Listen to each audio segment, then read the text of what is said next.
When I think of great dogfighting games, there's no doubt that my internal bar has been set high by a combination of excellence and likely a fair amount of rose-colored glasses syndrome.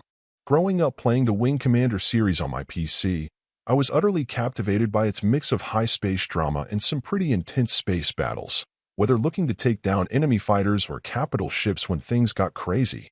Whether it's fair that I consider that the standard I'm quietly looking for in games of this type or not, I can't help thinking that so many decades later I can expect modern games to at least get somewhere in the ballpark.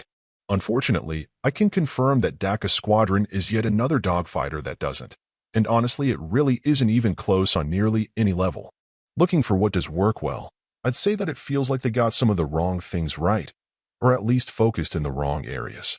I suppose by taking on the Warhammer license they obligated themselves to pepper in commentary and some attempts at humor with the accompanying voice acting, and to a degree it works and provides some personality.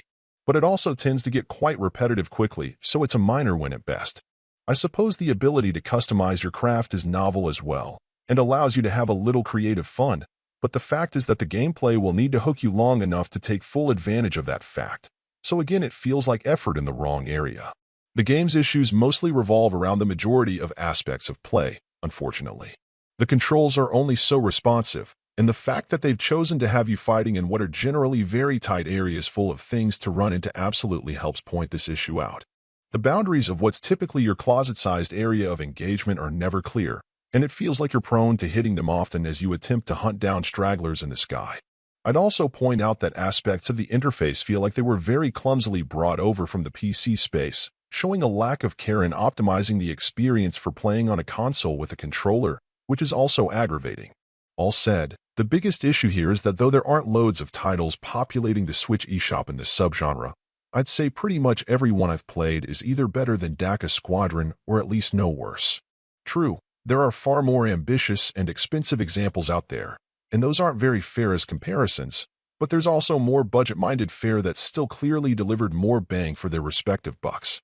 If you're a huge Warhammer fan, perhaps another chance to feel a part of that universe would help this feel more worthwhile, but otherwise you can feel free to skip it.